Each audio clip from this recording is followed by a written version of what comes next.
Hey everyone, welcome back to our channel.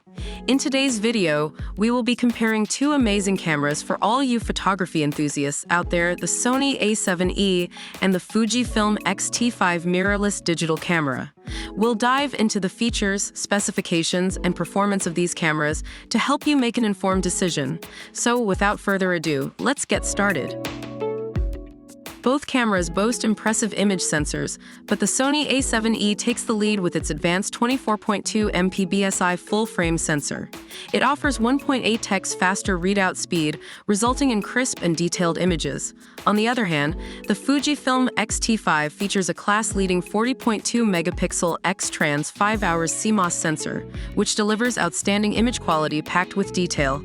It's a tough call, but both sensors excel in their respective categories.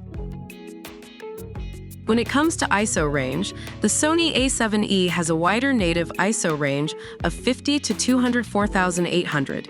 It performs exceptionally well in low-light situations, ensuring you capture stunning shots even in challenging conditions.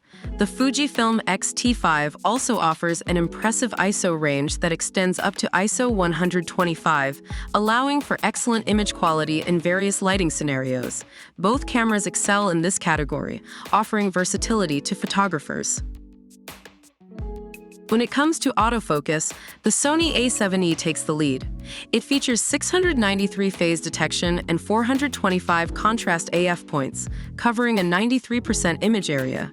This advanced autofocus system ensures quick and accurate subject tracking, making it ideal for capturing fast-paced action. The Fujifilm X-T5 also provides a reliable autofocus system, but it falls slightly behind the Sony a7E in terms of coverage and precision. Now let's talk about the price. The Sony a7E is priced at $1,998, while the Fujifilm X-T5 comes in at $2,199. It's important to consider your budget when making a decision, but keep in mind that both cameras offer exceptional value for their respective price points. And that concludes our comparison between the Sony a7E and the Fujifilm X-T5. Both cameras have their strengths and are suitable for different types of photographers. We hope this video helped you in making your decision.